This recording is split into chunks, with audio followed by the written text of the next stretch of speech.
think you should interrupt me and guide me and, just manage this. I just don't know where to interrupt you because I'll ask you the question and this is the answer, but you take this long route and I don't know when's the answer coming. So I say what I want to say right yeah. away. No, there is a good joke about that. This student in the biology have an exam and knows always the professor asks question about the worms. Everybody knows he asked only question about the worms, and the student learned everything about the worm. And then he goes to the exam, and the professor says, "Okay, tell me something about the elephant." And he's totally, confused now. Says, "Yeah, tell elephant. They have huge trunk, which look like a huge worm," and then start saying everything about the worm. So yeah, sounds like me. Sounds about right. So what other question? Well, I'm gonna ask you questions about yourself. Okay.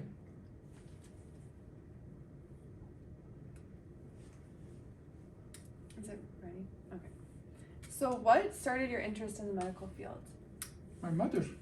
I was the mathematic genius of the school, and I wanted to do theoretical physics or mathematics and so on. But my mother, I come from a very humble background. We weren't very poor, but we were the lower middle class. And my mother said that you are good at it, and I was very good at it. But she said, but the doctors are appreciated more in our society, and so it was. I'm a doctor. Okay. My mother's fault. Sigmund Freud would have a blast right now. Oh yeah. Yeah. Definitely. Why did you choose spine? I chose neurosurgery. I didn't choose spine, and I did a long training for neurosurgery, and I was good at it. I did aneurysm, brainstem glioma, clivus chordoma. These are the most complex cases, and so on and so forth. And but we have lots of good neurosurgeons. But I couldn't make a dent. I wanted to do something that it makes a dent. There is a saying that actually economists have run that. If you would eliminate the entire neurosurgery from entire medical field, it wouldn't make a dent, because the numbers are not that big. That diabetes, malaria, infection disease, they make a big dent. Everybody has them. But the economists who said that if you eliminate neurosurgery from medical field, it wouldn't make a small dent in the overall health of the society. They didn't consider the spine, because spine is a public health issue. Yeah, there's 1.6 million spine surgeries a year, right? Yeah, and by the time you're 70 years old, there's only 2%, 1 to 2% chance you don't have spine problem. I think I came, as they say, I came to Jesus because I saw this is something that I can make a dent, I can make an impact, a meaningful impact, that it goes way beyond myself. What was because now you have your own practice and it's super successful, what was your biggest struggle getting to where you are in your journey? People, always people. It is always, the struggle is always having right people that are not just looking at the punch time, and you have to be dedicated. I tell lots of people and they think I'm joking. What I do is not a job, it's a way of life. If I take what I do as a job, I will be miserable. There are lots of miserable doctors out there. It's because they take it as a job. They chose the wrong job. I chose the perfect life.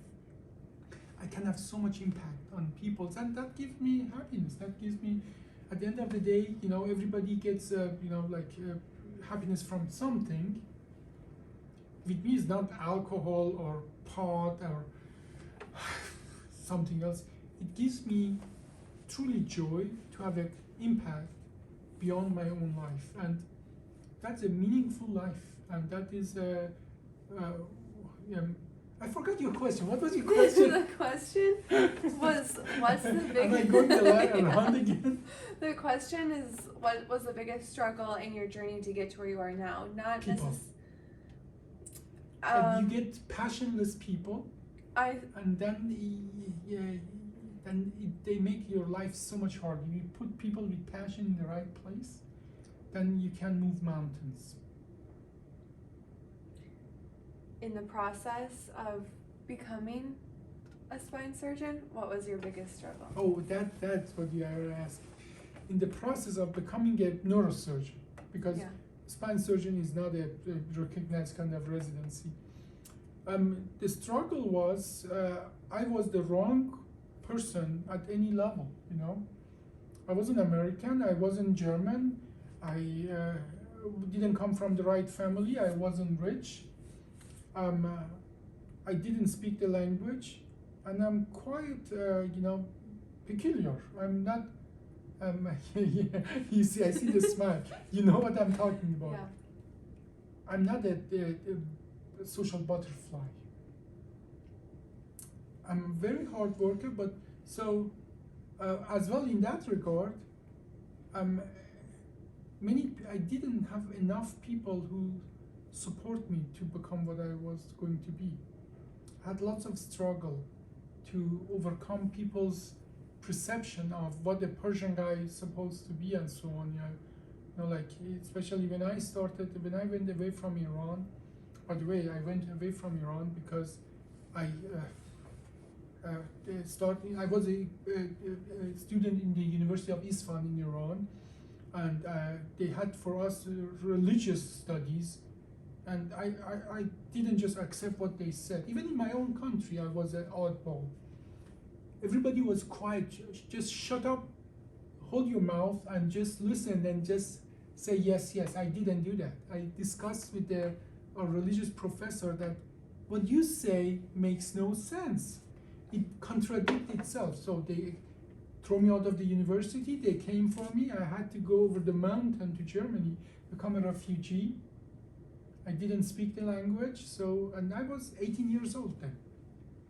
Now, when I see 18-year-olds here, what a life they have, I little get jealous, but not really.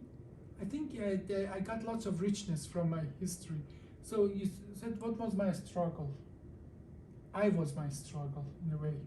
Everything that makes me is, all my blessings as well were my courses to become what I needed to be, and to get what I needed to get to do what I do.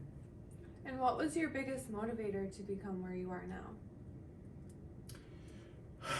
You know, I have been asking myself, there are hard days. There are hard days, and but once a while, a patient sits in the chair next to me with tears in their eyes. They say, "I thank you, doctor. Nobody wanted to help me." And those are few moments that really gives you motivation. But as well, I think I get my vain. Every person is vain in a way, especially surgeon, neurosurgeon that say they are not vain, they're just kidding themselves. I satisfy my vanity to leaving a mark behind. That what I do really matters, and that's good enough for my vanity. Do you have something that you would say to yourself 20 years ago that you think maybe another person in the same shoes would appreciate? Relax. But that is, you can't say that to me as well now. Yeah, your 20-year-old self would be saying the same thing to you now. Yeah, I know. Well, to my 20-year-old person,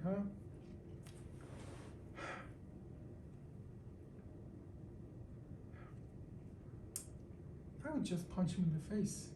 I don't like my 20-year-old person. I was very set in my ways. I was more, I came from a society, and I was very rigid in my thoughts. I would say my 20-year-old person start reading. I would give him 100 book. I say, you have to read this 100 book in the next year. This is what I would say to my 20-year-old person. You need to read these 100 books. Widen your horizon. and there is a huge world beyond you. It took me 30 years to become here. If I would have read those books, if I would have widened my horizon 20 years ago, I could develop even faster and better. And that is why I haven't watched TV now for 15 years. I read, listen, books, and so on. And I've just looked it up. Almost every 3 to 4 days I read a book. And I read as well just for a huge variety of books and I think we have this tendency always, we get in a habit and we create our environment and then we just repeat that.